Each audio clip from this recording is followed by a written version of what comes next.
News Tamil கழுகு. Armstrong படுகொலையை தொடர்ந்து தன்னோட பாதுகாப்பை பலப்படுத்தி இருக்காரா சீமான்.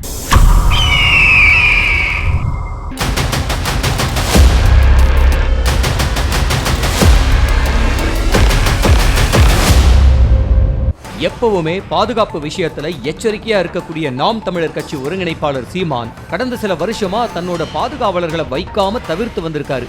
போன நாடாளுமன்ற தேர்தல் பிரச்சாரத்துல ஏப்ரல் மாசம் கிருஷ்ணகிரியில பேசிக்கிட்டு இருந்தப்ப இளைஞர் ஒருவர் சீமானை நோக்கி ஓடி வந்தது பரபரப்பு ஏற்படுத்தி அப்புறம் செல்ஃபி எடுக்கத்தான் வந்தாருன்னு தெரிய வந்துச்சு.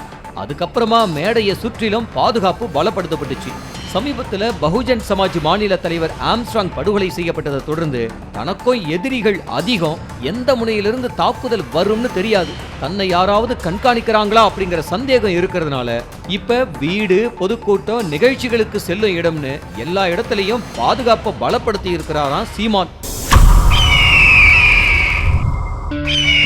சில்வண்டு சிக்கோ சிறுத்தை சிக்காதுல அப்படிங்கிற மாதிரி சீட்டிங் செஞ்ச கல்வி தந்தை எஸ்கேப்பாக காய் நகர்த்துறாராம்.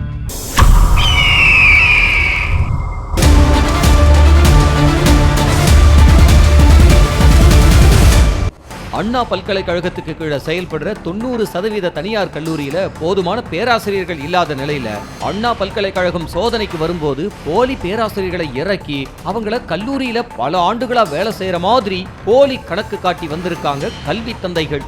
இந்த விஷயம் ஆதாரத்தோட அம்பலமாகி இருக்கிற நிலையில உயர்கல்வித்துறையில இருக்கிற நேர்மையான அதிகாரிகள் சில பேரு அந்த கல்வி நிறுவனங்கள் மேல நடவடிக்கை எடுக்க பட்டியலை தயார் செஞ்சு வர்றாங்களாம். இதை தெரிஞ்சுக்கிட்ட கல்லூரி முதலாளிகள் அதே துறையில உள்ள செல்வாக்கானவங்களை சந்திச்சு பக்குவமா காய்களை நகர்த்தி வர்றாங்களாம். நடவடிக்கை எடுக்கப்பட வேண்டிய லிஸ்ட்ல இருந்து தங்களோட காலேஜ் பேரை நீக்கி பாதி வேலையை முடிச்சிட்டாங்களாம்.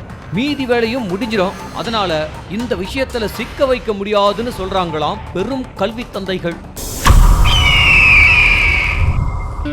நிறைய பேரை கூட்டி ஆர்ப்பாட்டம் செஞ்சோம், அது கவனம் பெறலன்னு தலைமை மேல வருத்தத்துல இருக்காங்களா ரத்தத்தின் ரத்தங்கள்.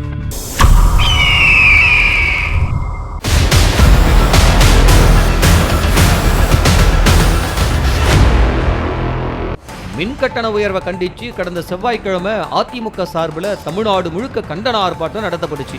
அதிமுகவில் அமைப்பு ரீதியா உள்ள 82 மாவட்டங்கள்ல மாவட்ட செயலாளர்கள் தலைமையில தொண்டர்களையும் மக்களையும் திரட்டி ஆர்ப்பாட்டம் நடத்தி இருக்கிறாங்க. ஆனா அன்னைக்கு தான் மத்திய பட்ஜெட் தாக்கல் செய்யப்பட்டதுனால மொத்த ஊடகத்தோட கவனமும் அதிலேயே இருந்ததுனால அதிமுக போராட்டத்தை ஊடகங்கள் பெரிய அளவுல வெளியிடல. சொல்ல போனா பட்ஜெட் காரணமா அன்றைய தினம் அதிமுக நடத்திய போராட்டம் மக்களுக்கு தெரியாமலே போயிடுச்சு. பெரிய அளவுல ஆர்ப்பாட்டம் நடத்தியும் மக்கள் கவனம் பெறாம போனதுக்கு அதிமுக தலைமையோட திட்டமிடல் இல்லாததுதான் காரணம்னு கட்சிக்குள்ள பேச்சு அடிபடுது. செவ்வாய்க்கிழமை காலை 11 மணிக்கு பட்ஜெட்னு நாட்டுக்கே தெரியும், நம்ம கட்சி தலைமைக்கு மட்டும் தெரியலையா?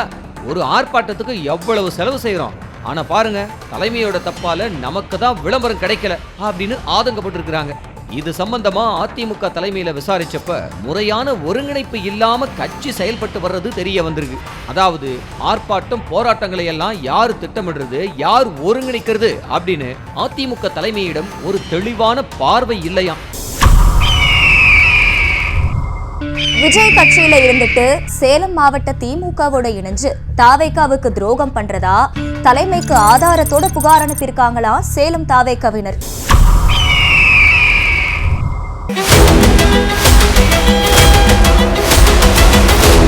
தமிழக வெற்றி கழக பொதுச் செயலாளர் புஸ்ஸி ஆனந்த் பிறந்த நாளான 18ஆம் தேதி தமிழ்நாடு முழுக்க ரத்த தானம் நடைபெற்றுச்சு. ஆனா 22ஆம் தேதி தமிழக வெற்றி கழகத்தோட சேலம் மாவட்ட தலைவர் பார்த்திபன் தமிழன் தன்னார்வ தொண்டு நிறுவனம் அப்படிங்கிற பேர்ல ஒரு விழாவை ஏற்பாடு செஞ்சு திமுக எம்எல்ஏ ராஜேந்திரனை சிறப்பு அழைப்பாளரா கூப்பிட்டிருக்காரு. தன்னோட சுயநலம் தான் முக்கியம்னு திமுகவோட இணைஞ்சு செயல்பட்டு வர்றதாவும், சேலம் மாவட்டத்திலிருந்து வேற யாரையும் தாவேகா தலைமைக்கு தெரியாது, பார்த்திபனை தான் தெரியும் அப்படிங்கிற நிலையை உருவாக்கி வச்சிருக்கிறதாவும் புகார்கள் எழுந்திருக்கு. பார்த்திபனுக்கும் திமுக மேல இருக்கிற பற்று இன்னும் குறையல. விஜய் மக்கள் இயக்கமா இருந்தப்பவும் திமுக ஆட்களை தான் சிறப்பு அழைப்பாளரா கூப்பிடுவாரு. கட்சி அறிவிச்சு 5 மாசமாகியும் கூட இப்பவும் அதே விஷயத்தை தொடர்ந்து செய்யறதா சொல்றாங்க தாவேகாவினர். எப்படி கட்சிக்கு எதிராக செயல்பட்ட தூத்துக்குடி மாவட்ட தலைவர் பில்லா ஜெகன் மேல நடவடிக்கை எடுத்தாங்களோ அதே மாதிரி இவர் மேலேயும் நடவடிக்கை எடுக்கப்படணும்னு புகார் வாசிச்சிருக்கிறாங்க தாவேகாவினர்.